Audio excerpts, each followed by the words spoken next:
What is going on, everyone? Welcome to the Wednesday live show here with Investing Bros. And we've got a big topic to talk about today. Lots of news, lots of charts to go through. And unfortunately, if you thought that maybe that title was a little bit misleading, or are we trying to get you? No, we're not getting you. At the end of the day, what we're watching play out right now on the charts and in the news would signal altcoin season. Yes, that time period that some of us have been waiting years for. Some of us thought maybe could happen earlier this year. Then we kind of pushed that off into the summer. That delay, it's continued. You should not be expecting altcoin season by tomorrow or the weekend. However, there are things in the works right now that continue to make me bullish about the long-term perspective of altcoins. There's a reason why I'm not selling any of them, even with dips like we had over this past weekend. And now, with what we have going on in the news, we might have some clarity about a potential timeline for when altcoins finally will start to take that dominance back from Bitcoin. So if you want to know more about that, make sure to stick around all the way throughout the entire show.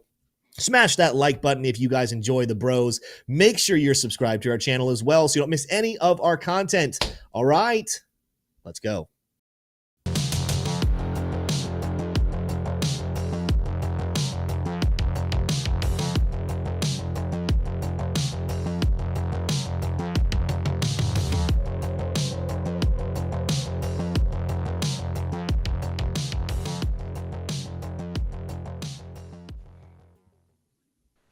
What is going on, everybody? Welcome, welcome. I see someone said, wait, this is live? Yes, Tony Rosas, this is live. We are all here. Of course, Smay was out last week. I guess he got a haircut. Smay, yeah. How you doing, my friend? Good looking haircut there. Thank you. I needed to be more aerodynamic. Okay, yes. I needed to be able to cut through the wind and swim faster, so I decided to get rid of all the dead weight. Smart. The best of the athletes in the world, they do that same thing. So I love seeing that. Has it improved your golf game at all? It actually has. Since having this haircut, I have knocked at least 6 strokes off of my scorecard. And that's all you can ask for when you really think about it. T-Shroom got the Lux Algo hat on today. How are we doing, my friend? How are you doing? I'm doing better than I deserve, Tim. My dog revealed her primal instincts this morning. She caught a rabbit in the backyard. We're all very, very proud of her. And that's little Pepper. She's a good girl. Yeah. Listen, hunter at heart. You can put them in a home, but they are savage animals at the end of the day. They will kill cute little squeaky animals in a heartbeat. And he's talking about me, not the dog. Yeah, exactly. And it's all because of the haircut. I'm excited about today's show. Matthew Turner with a little bit of help for everybody. He says, I sold my crypto. Altcoin season will start now. Yep, that's what we're waiting for, Matt. And that is it, guys. That's when altcoin season starts, when Matt sells. No, I'm just kidding. It does feel that way, though. Again, I don't know why, but it does seem the minute, if you're a bullish person like myself, the minute you start having doubts and questions is exactly when the bottom pulls in. And then the moments you feel the most bullish is when there's actually reversals. I'm actually we've been locked in a lot of day trading for the last couple of weeks and months. We have our private group that we talk with all the time, and I have some settings different in my analysis. I was looking at some stuff in the last 5 minutes here. I don't want to start the show off with being like a buzzkill. I am so bullish about Bitcoin and crypto and what's happening, but there is something on the Bitcoin chart right now that bulls don't want to look at. We're going to look at it here in just a couple of minutes, but I wanted to prepare you. Listen, if you came to the Investing Bros live show to hear what you want to hear and feel good and get bubbles in your tummy, and you found the wrong channel, right? We don't tell you what you want to hear. We tell you what we think you need to hear. Are we 100% perfect? Absolutely not. We get things wrong all the time. We get things right all the time.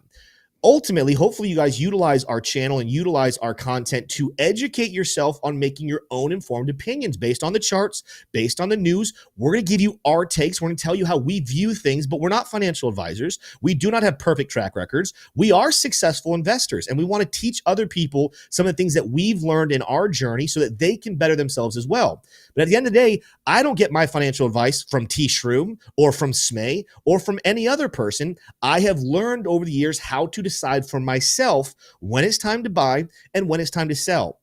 And I'm not sitting here as a person who I don't want you guys to follow me blindly. I want you to listen to my why Why do I do what I do? So that you can apply that to your own life and make your own decisions as to what you are buying and what you are selling and when you are doing it. So I want to make sure we're clear here. This is not the channel that gives you what you want to hear, and this is not a channel that claims to be perfect. It is a channel that claims to be honest and transparent and be open with you guys so that you can make your own informed decisions. If you enjoyed that, if that's the kind of channel you want, you found the right one. Smash like, hit subscribe.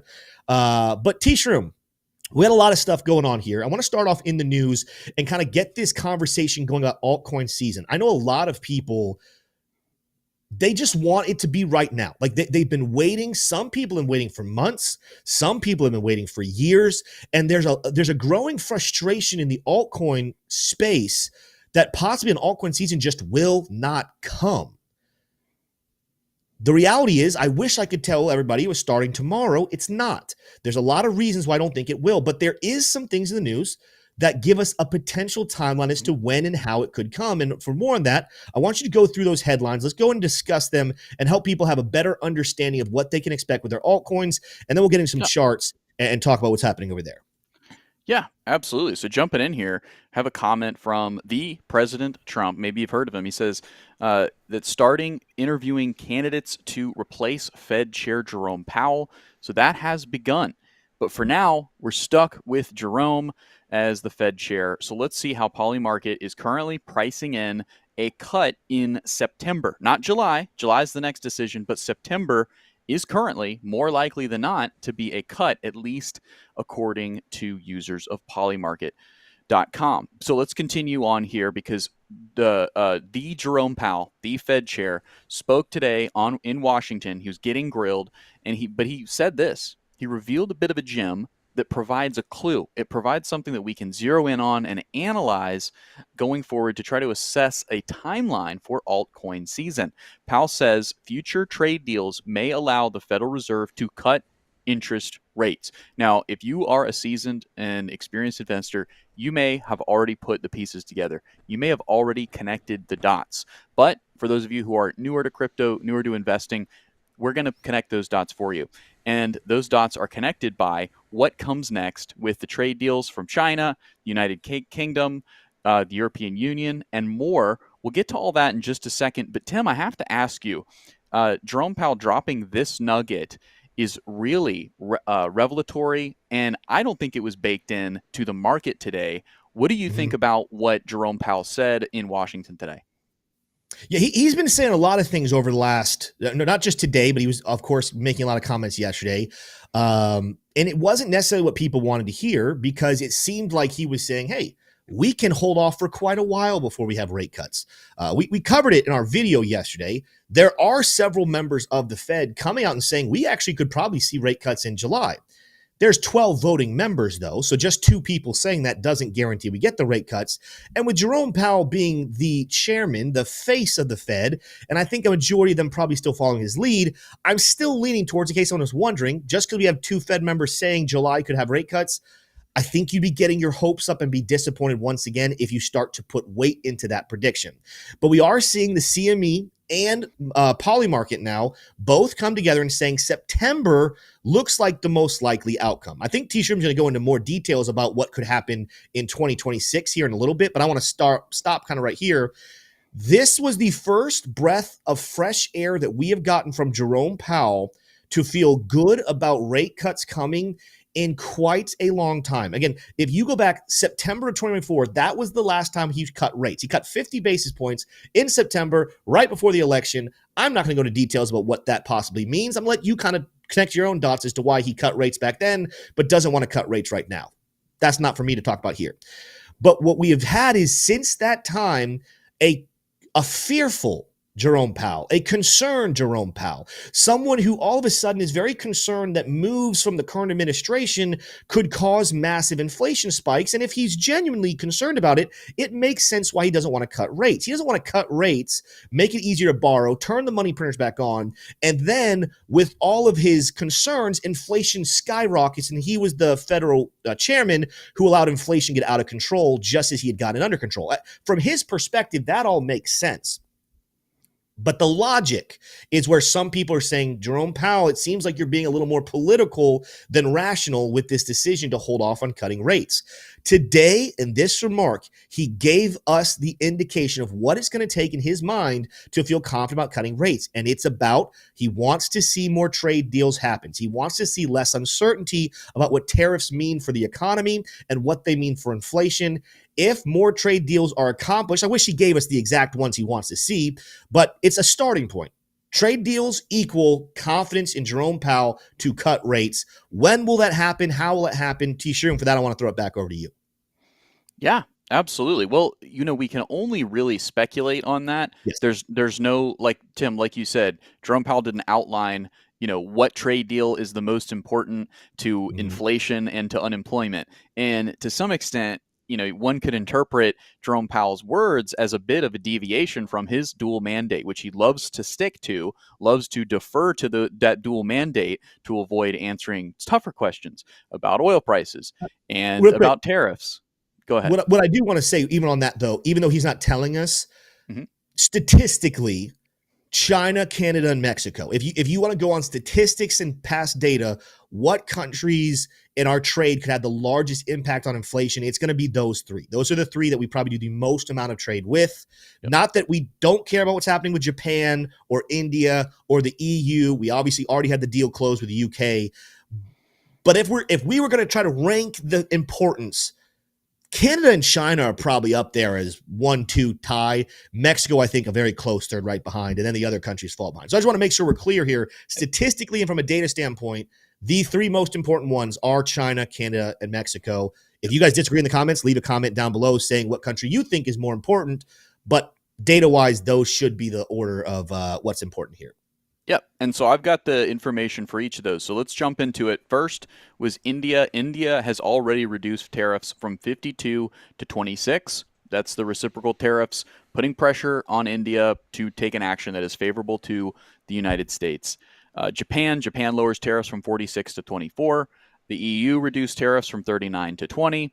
And the United Kingdom they have essentially a framework agreement reduced tariffs on select goods, car, steel, and aluminum. So progress has been made across the board. But Tim, like what you said, there is no country that is more important. And you can even make the argument that all of the other countries combined are not as important as China. China is extremely important. We have the details on that, and we have an important date down at the bottom of this as well. But as you recall, it seems like ancient history now, but June 9th through the 10th, there were talks in London where Scott Bessent and Howard Lutnick, the Commerce Secretary and cabinet members of the Trump administration, they went to London and agreed on a framework for rare earth exports and easing of U.S. export controls.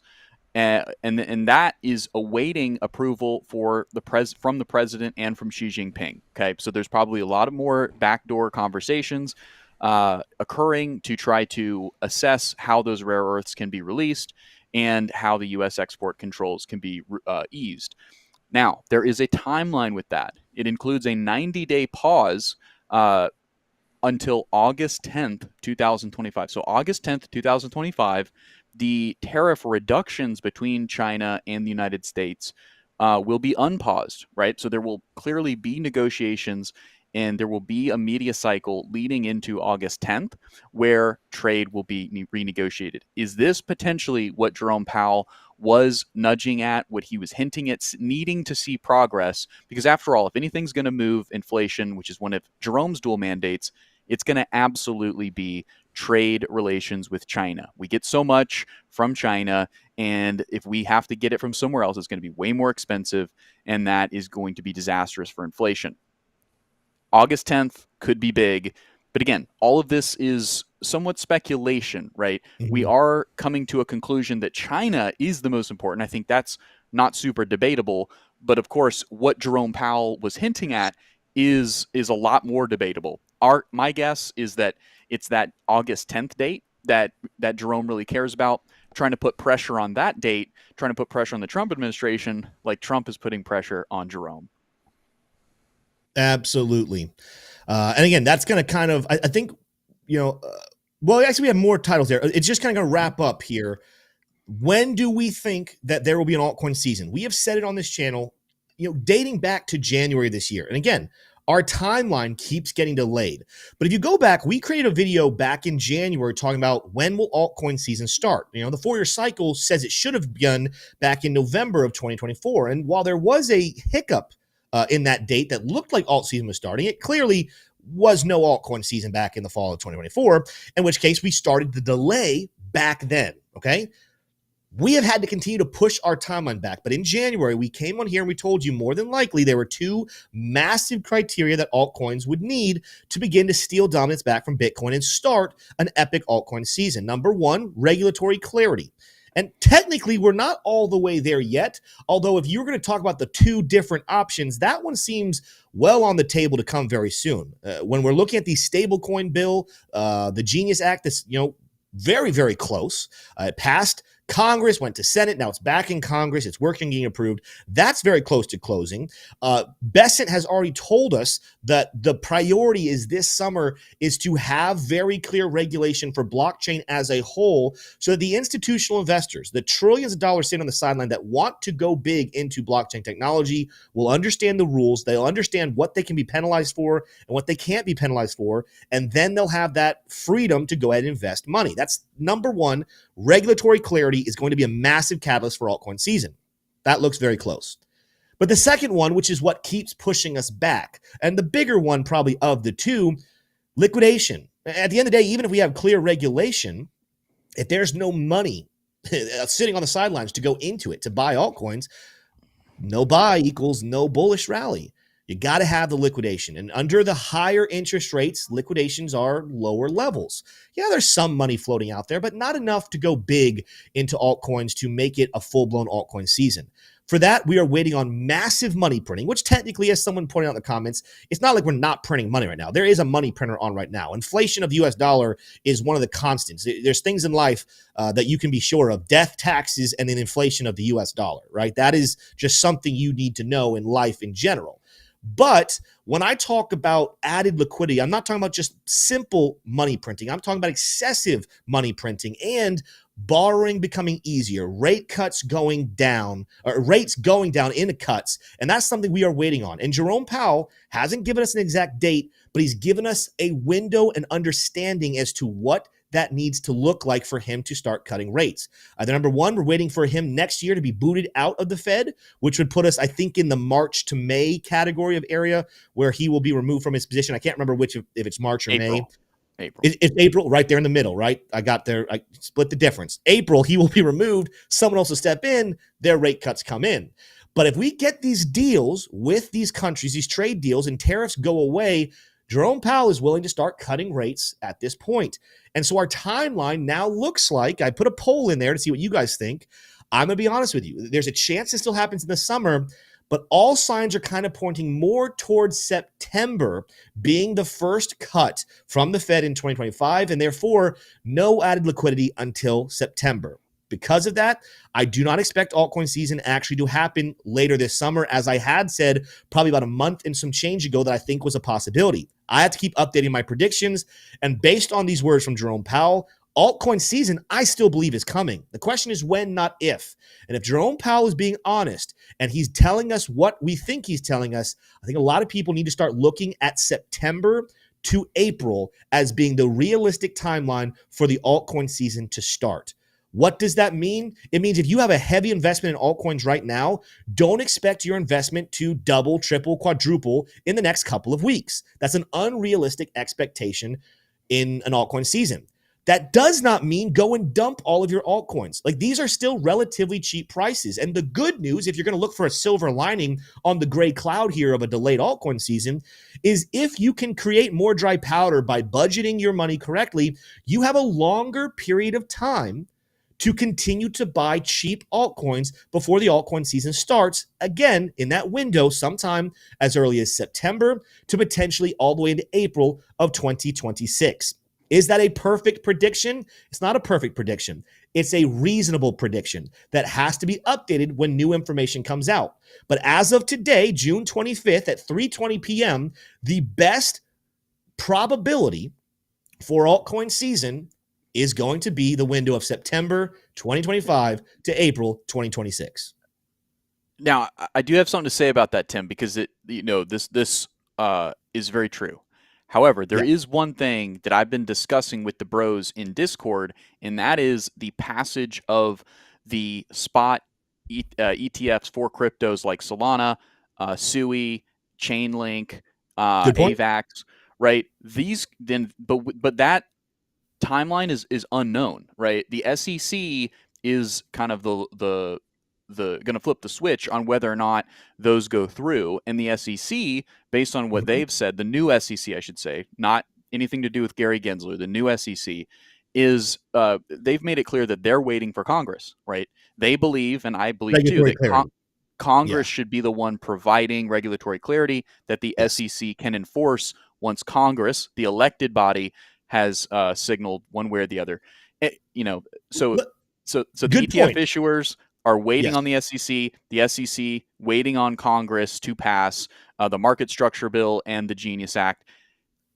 There's been a lot of high-ranking figures who are confident that regulatory clarity, those pieces of legislation, will be passed before the end of this Congress, which is somewhere in early August, right? So there is a big catalyst there. But Tim, you're right.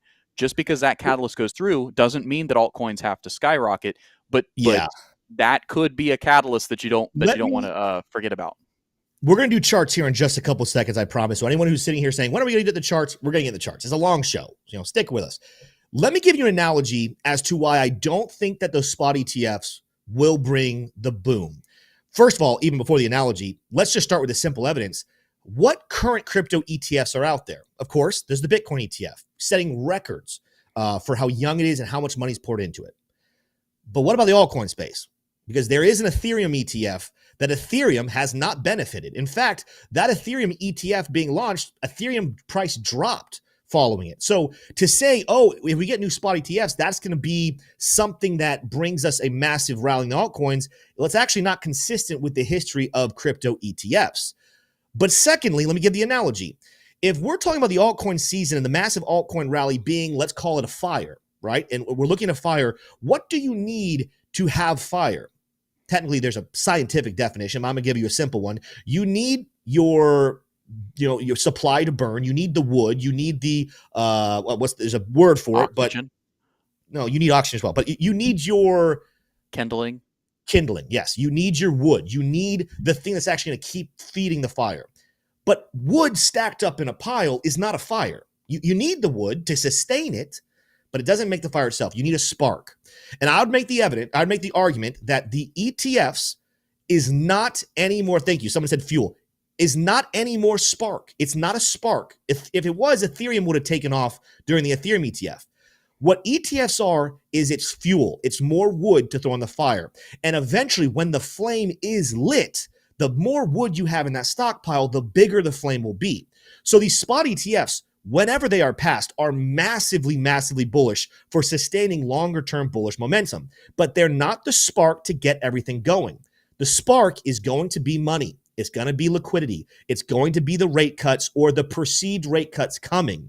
And so therefore, while I do want to maintain and look forward to these spot ETFs, I'm not going to look at the launch of the ETFs as the spark that gets the altcoin season going. I'm going to further look at it as more fuel so that I know keep holding, keep being patient. Something big will come. And when it does, it could explode to massive proportions. It's just not the season to say spot ETFs is what caused altcoin seasons. With that said, though, let's get in here and take a look at the crypto markets as a whole. Now, people are going to look at this title today, and there's some concern there. Altcoin season paused. What's going to make it come? I told you guys earlier, if you've been in here, if you're not, I'm telling you right now, we're going to look at some very good things here on the charts. There is some negative things that I don't want it to be negative. I'm not out here being bearish. In fact, I'm very bullish. But I'm also not going to ignore what the charts are telling me and looking at the track record of what happens when these indicators do happen. But I want to start with the positivity before I go into the negativity. First of all, if you're taking a look here at Bitcoin, this, after a big drop back in April, is building what would be called a bull flag pattern. If you look at that, it's an explosive bullish move followed by a consolidation period. Look at what Bitcoin has been doing here between May and these current levels. If you look at this, we have a descending level of resistance that it looks like we're actually very close to potentially touching for the third time. We also have a descending level of support that gives us this falling channel. Falling channels attached to explosive moves could bring us a massive move to the upside if it plays out that way, in the form of taking the length of the flagpole, moving it to a breakout position from the last level of support. This would have a target of $150,000 Bitcoin. What's the timeline on that? Probably sometime, it says here August. I would imagine, again, fall more than likely if we do get this type of explosive movement. But that's what you have to look forward to. That is the bullishness that we do see on Bitcoin's chart.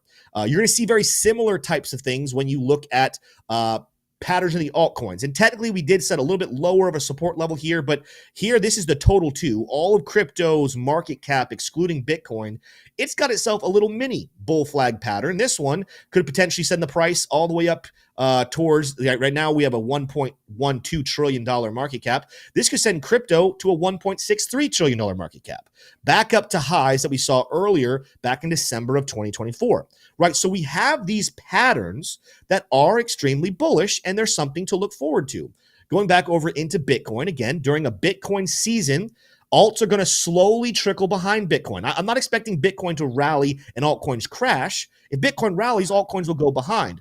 I'm just not predicting yet that it's time for altcoins to explode and outpace Bitcoin. On the daily chart, we see some added levels of, bullishness happening. If you go to the Lux Algo Oscillator, we love to use, you have a green reversal dot, you have the green momentum, and on this setting, the default setting, you'd say, well, Tim, there's not necessarily a lot of positive money flow. The money flow is slowing down, but it's not necessarily positive. But if you go into a more aggressive setting, something I've been playing a lot more with recently, doing some day trading and scalp trading, I'm going to go all the way to a 10 on the money flow setting sensitivity. And if I make this setting, you can see actually we have a window where the money flow is negative and now is shooting back to the upside. It's kind of what's explaining right now why Bitcoin is making this larger move. It bounced off the daily smart trail and it's heading up here towards that descending level of resistance where we do have a nice order block as high as $109,000. So Bitcoin, even right in the moment as it's rallying up here just below 108, there's a good chance before I'm going to tell you what I'm going to tell you, we do make a move all the way back up here to 109. And fundamentally, what we had happen this last weekend, not counting the charts, the support level of the charts told us well, but this type of downward movement with extreme FUD in the news, fear, uncertainty, and doubt, with the extreme chaos, it definitely had a bear trap type of a feeling that some people are going to say is the bottom. And I'll be honest with you, this is where things are going to start getting very confusing, so stick with me. There's a lot inside of my brain that is telling me I think that Bitcoin is able to sustain bullish moves and will not drop back down below 98,000, right? There's, I think, a pretty good probability that I look at this bull flag pattern, and even if we have a correction here and bounce off 109,000 and start to come back down, I still think the direction moved to the upside before we drop too much further below a $98,000 level, okay? But here's where, if you want the bullishness, you got to swallow your realistic pill as well. You cannot have the bullish technicals and ignore the things that are concerning. And for that concern, I got to move out towards the weekly chart, right? The weekly chart is where I have some genuine questions, and I would love to see this indicator fail and us move to the upside, but I'm not going to ignore the signs that I'm seeing right now on the Bitcoin chart. For that, I got to go into the Lux Algo Oscillator. You're going to see on the 10 sensitivity, you're going to see that the money flow has created what we call a bearish bubble. I've played with the settings. If you're sitting and looking at your settings, you're saying, man, why is the money flow red on the top and green on the bottom? Mine's the opposite. I've played with the settings. What you need to know is we have on the weekly chart a red reversal, a bearish momentum, and negative money flow, not just on the sensitive 10 issue. That's where we have a nice little bubble. I'm going to go out to the default. If you guys have been trading with me for a while or watching my content, you guys know that I have a trading strategy that when you see a red reversal, bearish momentum, and negative money flow, even out on the 35 setting, a target to keep an eye on is all the way down to that time frame smart trail. Where is the smart trail on Bitcoin right now? 82,600 all the way down back to 74. I don't want to scare people. I'm not predicting this is going to happen. I'm giving you some realistic expectation on technical analysis and what is being said right now. Okay, I'm trying to be responsible and help prepare you for possibilities.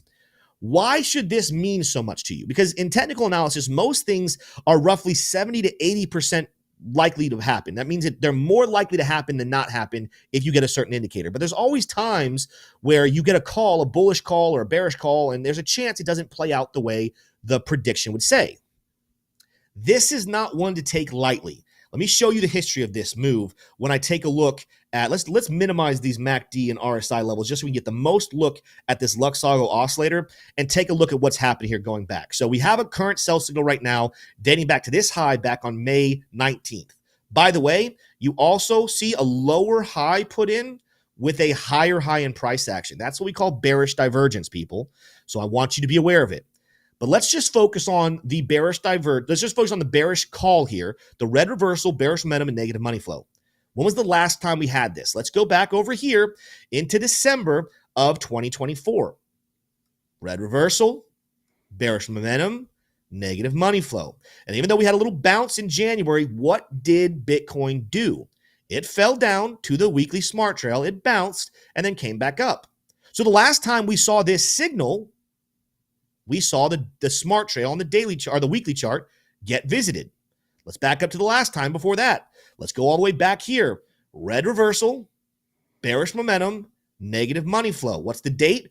April of 2024. What does Bitcoin do over the next couple of weeks, next couple of months? It pulls back to where? The weekly smart trail back here around the $55,000 level. Then it bounces and goes back up. Okay, so we're seeing the pattern here. What about before that? Let's go back to the time before that. Back here in April of 2023, red reversal, bearish momentum, negative money flow, touch the smart trail. I could do this for a while, ladies and gentlemen. I could go back over here into February of 2021. I could come here into November of 2021. I could scale all the way back here over into July of 2019. At the end of the day, what I'm trying to tell you is I can't find an example on the Bitcoin weekly chart where we get a sell signal and we don't eventually touch that weekly smart trail. That smart trail currently trading at a high level of $82,000. So it's something I have to be aware of. As bullish as I am, and even though I think the news and the fundamentals give us a reason to be bullish on Bitcoin, I'm also aware of what the technicals are saying. And if you start to see a drop in price action, I'm not telling you to sell your Bitcoin. I'm not telling you to go enter a 30x short on Bitcoin either. What I'm telling you is if we start to move to the downside, you'll come back to this video and you'll say, well, Tim did show us there was a bearish sell signal on the weekly chart. What I'm hoping happens is something very similar to probably what we saw way back here, where if you look at the March sell signal, the March-April sell signal of 2024, the smart trail was all the way down at $47,000. Right? So if you had just said, okay, the minute I get the sell signal, I'm looking at the smart trail and that's my target, you would have said that Bitcoin should have fallen all the way down here below $50,000 easily. When in reality, by the time we actually touched it, even though we had one wick come below, we actually only had to come down to 55. So what that means is if we can sustain a longer bullish move, whether we go up to the upside and create another bearish divergence, whether we keep trading boring right here around $110,000, if we can get the weekly smart trail to come up, all of a sudden, it's not as scary to pull back to a weekly smart trail, fulfill the bearish sell signal, and then get our bounce maybe closer towards 94, 95, maybe even it gets over 100 by that point, right? So the possibilities, I'm not locking you in and saying, guys, we are guaranteeing a pullback back down to $82,000. But what I am saying to you, and you need to be prepared for, is in the history of this indicator, and I'm not talking about just last week. I'm not talking about just last year. I'm talking about the last 6 years of its existence. Every time I've seen this sell signal, I've also seen in the next couple of months a touch of this blue smart trail from Luxotto. The question is, when will that level happen? Or will this be the first time in 6 years that this indicator fails? All the options are on the table. But again, I'm not going to ignore this massive signal and just tell you bullish, bullish, bullish, bullish. I'm going to be realistic with you. I'm going to tell you what the options are. With that said, let me now tell you what my plan is with my Bitcoin, ladies and gentlemen. Because you might be saying, Tim, this is a lot of information being thrown at me. How do I handle this? Well, I'm not a financial advisor, so I can't tell you what to do. But what I can do is tell you what I'm prepared to do and what I'm comfortable in doing with my money. We'll start off with my long-term HODL bag. What am I doing? Go off my screen real quick, Smay, because I don't need my charts. I'm not selling my long-term Satoshis. Had to say it kind of slow there, methodically, just so it kind of goes into people's heads. My long-term bags that I'm planning on holding till I'm retired, I want to pass to my children. I don't care if Bitcoin drops to 50K. I don't think it will, but even if it did, I'm not selling those Satoshis. Okay, so I need to be very clear here. There are some Bitcoins that I own that I'm not selling no matter how low we drop. When it comes to my shorter term Bitcoin, let me show you my preparation and how I want to handle a situation like this. Going back to my screen here, again, I've been talking bearishly, but all before that, I was showing you the shorter time frame bullish potential that we even could get a major bullish rally all the way up towards 150K. So what does that mean? It means that right now I am in longs, swing longs on Bitcoin. I have leverage positions. I have spot positions. I am bullish on Bitcoin. But what I am going to do is I'm going to say whatever your average position is, I am going to put a stop loss down here below the last weakness that we just had back here on June 16th. I'm going to take a look at my liquidation chart. I'm going to go to the daily chart, actually. This, by the way, this is another bullish sign, by the way. We cleared out some major liquidations here over the weekend. But I want to come down here below the recent stack of liquidation levels that happened over the weekend. I want to say, hey, there's a chance we drop to 96.8, and that's just a liquidation grab. After that, we could rally right back up. If we lose that level, I definitely want to be out and look for lower levels to buy back in on Bitcoin. So going back out to the weekly chart, what I'm doing, no matter where my average position is, I'm looking up here with trades all the way up towards 150,000 based off the bull flag.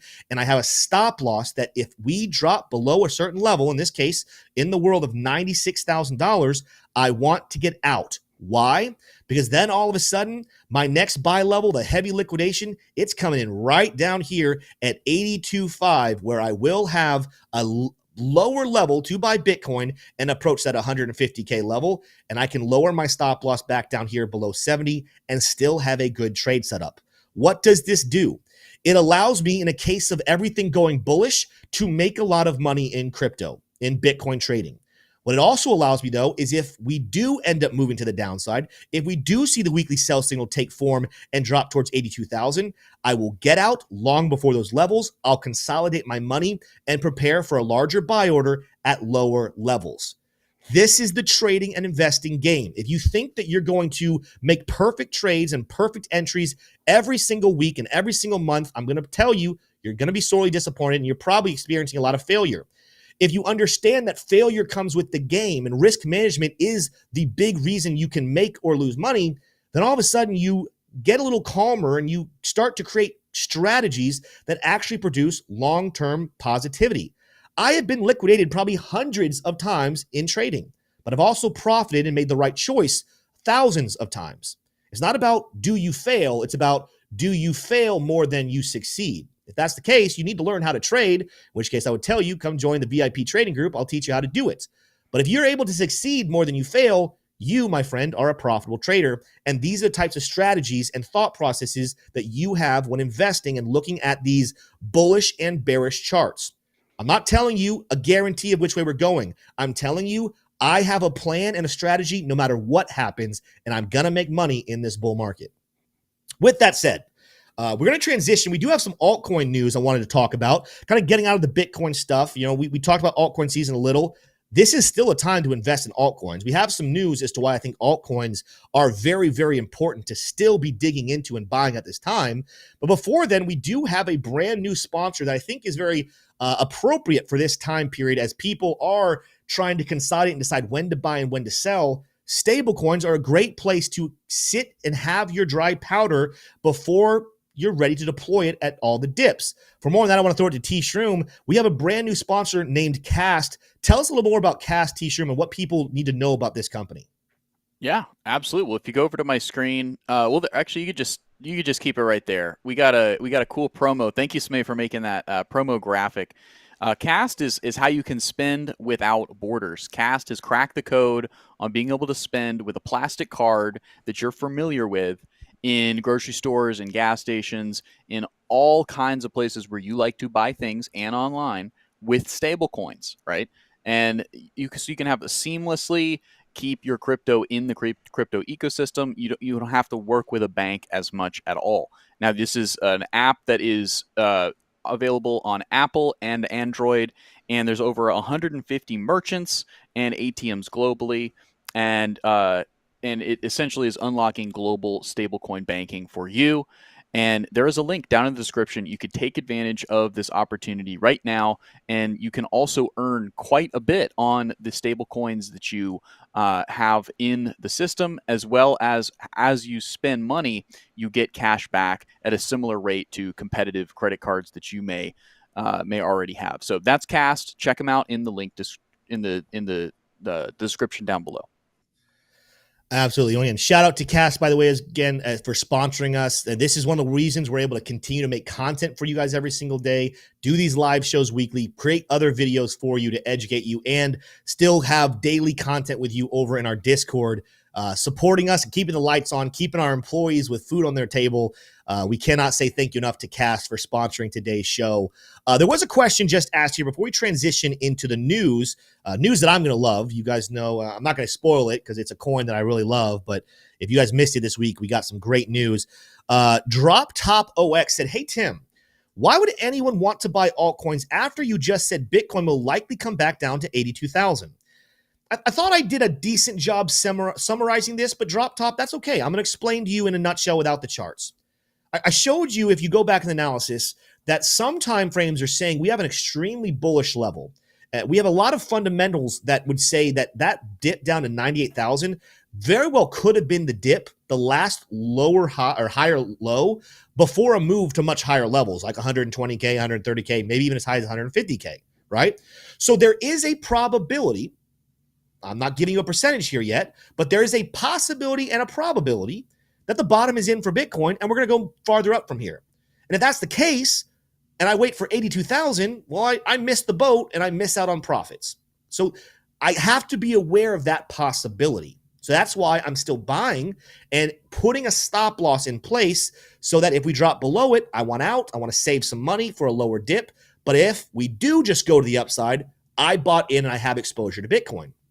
On the flip side, though, if we do drop to 82,000, that's what the stop loss is for. That's why if we do lose 98,000, if we do lose 96,000, I want to get out of my trade, have a little bit of cash left over. Yes, if let's say I put $10,000 in, I would probably lose somewhere in the world of $2,000 in that trade setup. Okay, so now my 10,000 turned to 8,000. But buying $8,000 worth of Bitcoin at $82,000 is actually buying more Satoshis more than likely than buying $10,000 worth at, let's say my level is 105,000, right? So it's about playing the probabilities, playing the possibilities, and having a strategy for either direction. Because right now on the charts, there is a case for massive bullish action and there's a case for bearish action. Waiting for always the bearish action and kind of saying, I want to be super conservative and not show any aggression or any risk whatsoever. A lot of times people miss the boat when they think that way. I like to play it both ways. I play the bullishness, but I prepare for in case the bullishness is wrong. And then I play the much lower low and I get a better price action in the first place. So hopefully that makes sense. Again, these are types of thoughts and things we train all the time in our Discord. So I'm not trying to push it too much, but some of you out there need to grow your education understanding a little bit better. And you know what? Here's what I'll say. I don't want to just push, our trading group. I like our trading group. I love what we do here. We spend a lot of time with people. But I want to see you guys be successful. I want to see you make money. I want to see you understand how to handle these markets for yourself the same way I just said. So if you find a different YouTube channel or if you find a different education platform that teaches you what you need to know, yes, I have a business here. Yes, I want to provide for my family, T. Shroom's family, Smay's family, our employees' families, right? We have a business model. But I do want to see you guys succeed. And if for some reason our channel and our group doesn't help you, then I don't want you to stick around because I care more about your success than you paying us money, if that makes sense. I know that's not what everyone says, but that's how I feel about it. And it's because I feel so good about how we educate people that I do think people should join our Discord and should join our trading group and learn how to trade with us, because we have a lot of success in there. But it's not for everyone. And if you feel like we're not the right channel, the right group, that is okay. You're not hurting my feelings. I want you to be successful. Go find someone who will help you succeed and make money. So let's go ahead and transition here into altcoins. Thank you again, Drop Top OX, for that question. Chainlink, ladies and gentlemen. I think I need to change it to one of my favorites. I don't know if I would say for sure Chainlink is my favorite. I love Chainlink a lot. I think Chainlink is truly slept on. I think there are haters out there that are discouraging people from a coin that I do personally believe has a massive future in the space. How high it gets in this bull market in the future, I don't know the exact answer, but I believe it'll be higher than where it currently is for sure. And they, this week, even though we're not ready for altcoin season, got another piece of phenomenal news. Some of you probably know about it. Some of you might have missed it. For that, let me throw it over to T-Shroom. T-Shroom, what do we have going on with Chainlink, and why do we have another reason to be bullish long-term on this coin? Yeah, absolutely. This one came out this week. It's hot off the press. Chainlink news. Mastercard partners with Chainlink to enable billions of cardholders to purchase crypto directly on chain. Directly on Ethereum chain, Solana chain, Sui chain, all kinds of different chains where MasterCard would want to enable payments. Chainlink is connected to all of the biggest L1s, and it's making payments happen in 2025. Tim, this is a huge partnership, and there's some questions in the chat. People are wondering, why isn't the price going up? But what is your response to this huge headline? It's one of those headlines. Remember when we were talking about the spot ETFs and how they're more of fuel than they are sparks? This headline in itself might not be a spark. It might not be the reason Chainlink explodes to $20, $30, $50, $100, right?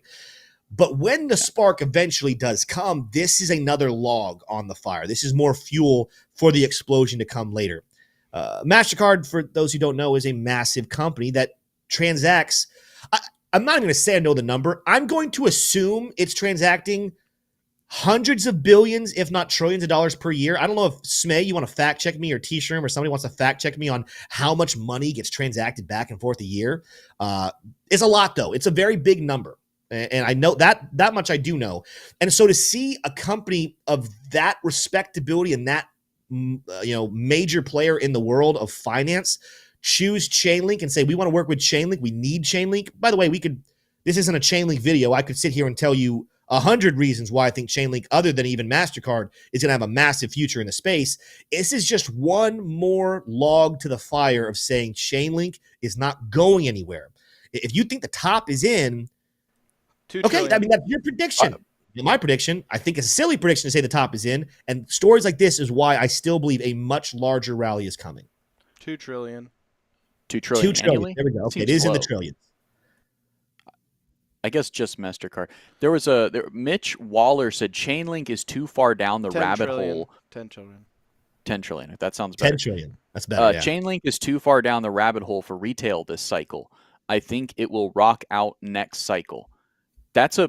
I want to hear more from you, Mitch Waller, because I could not disagree more.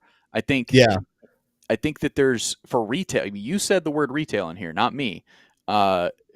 Being too far down the rabbit hole for retail, I don't know, man. I mean, it seems, last time I checked, Chainlink, let's see where its market cap rank is at 17. So it's a top 20 crypto. So I don't know what you mean by rabbit hole.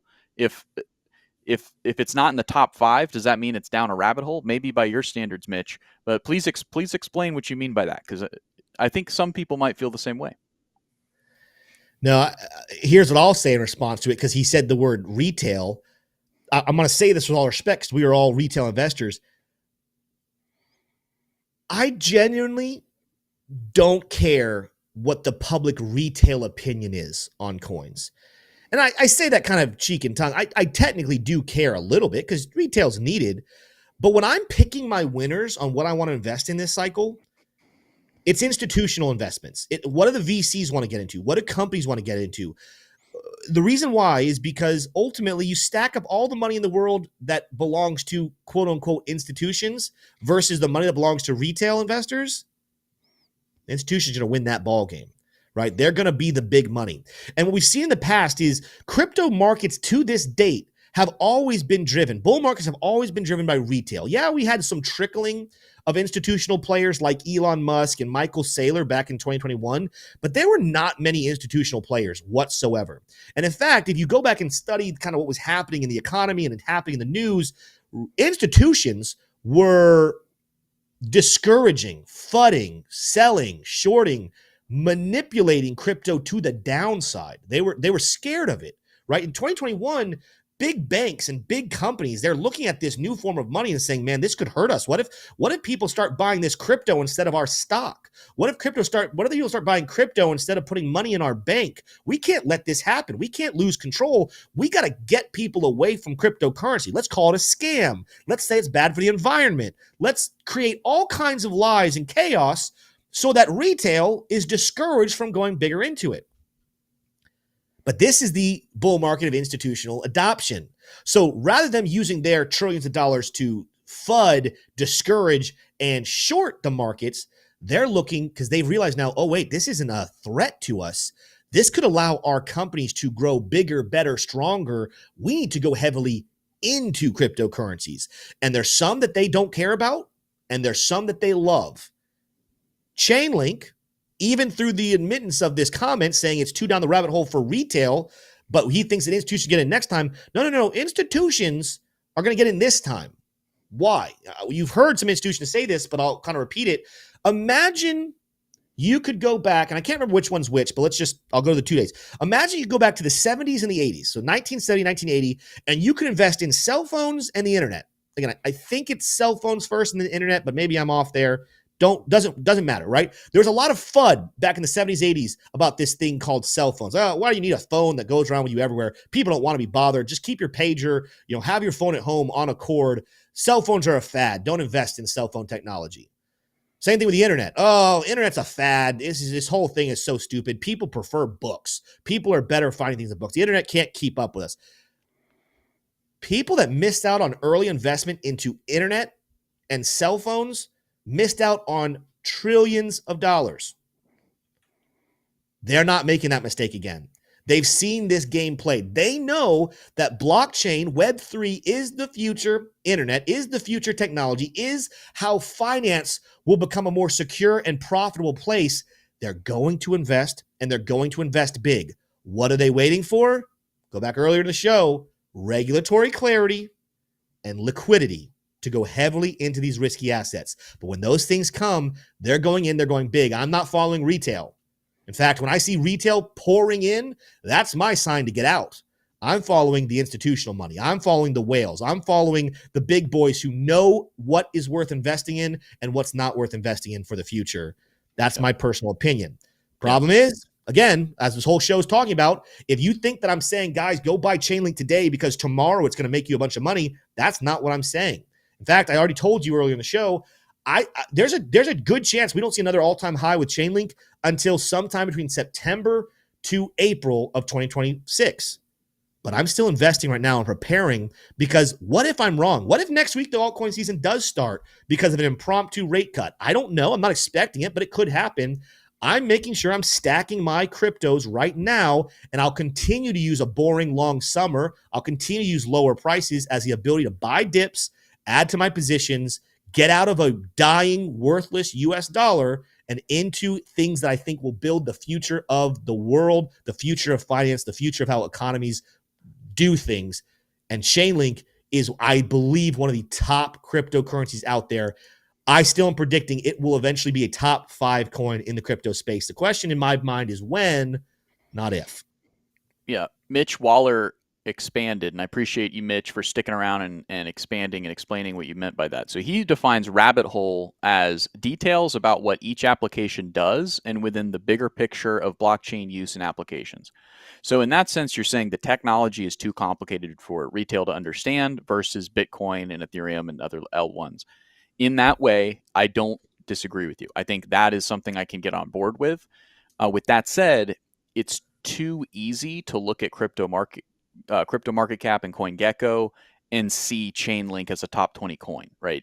If I know anything about diversification, the first thing I'm thinking is, okay, I'm not going to put it all in Bitcoin. I'm going to diversify. And if they make it down in the top 20, they're going to buy Chainlink. Whether or not they sit there and understand the technology is a little different. Do you think Warren Buffett knows the intricacies of every technology that he's invested in? I don't, I guess he's not retail, but, there's really, here, I'll give you an example of coins that are too far down the rabbit hole. Quant, Magic Internet Money, Injective, right? These are coins that in the bear market of 2023, people were super bullish on and people made money on. There were some big swings for those names. Where are they now? They unfortunately are not being associated with institutions. Even though Quant is an ISO 2022 coin, it hasn't made the grade. It hasn't been able to keep up the momentum like other names like HBAR and XRP and Chainlink now in that group have. So, yeah, Mitch, really appreciate your input here. You've inspired quite the conversation. There we go. Yeah. All right. Let's go ahead and do real quick before we wrap this one out. Because we talked about Chainlink, let's go take a look at the Chainlink chart here for everybody and see what's going on here. What you have is some trade-off here with Chainlink and Bitcoin. It clearly doesn't have the same momentum as Bitcoin has over the last couple of weeks, last couple of months. You still have positivity on the daily chart. So similar to Bitcoin, we have this green reversal, positive momentum, positive money flow. We have, levels to keep an eye on all the way back up here towards $14.50. You go a little deeper, we have what's called a falling broadening wedge. Some people call it a megaphone pattern, a falling megaphone pattern. This, with its technicalities of what the breakout would look like, would suggest you take the last level of resistance down to the most recent support level, move it over to a breakout spot. This could send the price of Chainlink back up here towards $18. As a whole, though, what makes me even more bullish on Chainlink, and I have some shorter-term price predictions. I'm going to keep trading Chainlink when I see the right times to buy and right times to sell. I think today is a good time to sell. Unlike Bitcoin, where we saw that negativity, that possibility of a pullback on the weekly chart, you don't have the same problem here with Chainlink. In fact, this one, the money flow is all in the negative. It actually looks like it's rounding off and preparing for a weekly buy signal probably in the next month or two, in which case, all of a sudden, you're going to start looking at targets. Again, this is going to be multiple months. I'm not talking about in June or July. I'm probably not even talking about August. Sometime in fall, again, with an altcoin season spark, I'm going to be looking at a big move, a weekly buy signal, sending Chainlink prices back up here towards $25 to potentially as high as $30. Again, this doesn't all happen right this second. I kind of want to use this also to let people know, like there's a comment in here, which I appreciate. I appreciate the feedback because I don't want people to misunderstand me. And I do think sometimes I'm misunderstood. And it goes back to, I think I could do a better job of communicating some thoughts. But there's a comment here from Jumpman. And some people might say, Tim, why are you reading this comment? It's because I want to respond to it and help people understand these better. He says, Tim, your vids are always flip-flopping, bro. Think you're a nice guy, but dang, deuce. Okay, I don't know what deuce is. Here's what I'll say. What's the flip-flop? When have you guys seen me in the last 3 years? This channel's been around for almost 3 years. Have I been at any point long-term bearish? Have I at any point said I did not think that we were entering and going into a full-blown bull market? When have I been long-term bearish in the entire time I've had this channel? You're not going to find it. I have maintained for the last 3 years a consistent remark that I believe a bull market is coming and massive prices are coming. The question is always going to be when, not if. Now, while I transition in micro periods of saying, all right, at this point, I think the next couple of weeks or next couple of days could be a pullback, my macro perspective has always been buy the dips, hold right now. We are in a bull market. And again, if you go back into the fall of 2024, I told you back then, and I continue to say it, I don't think the bull market tops out in 2025. I believe we extend into 2026, and I believe there's a small chance we extend into 2027. But for now, I'm going to hold into probably the summer to fallish area of 2026 is my expectation to stay bullish. But if you look at a chart, let's go over here and take a look at the Bitcoin chart for a sample, and we'll go out here again on the weekly chart.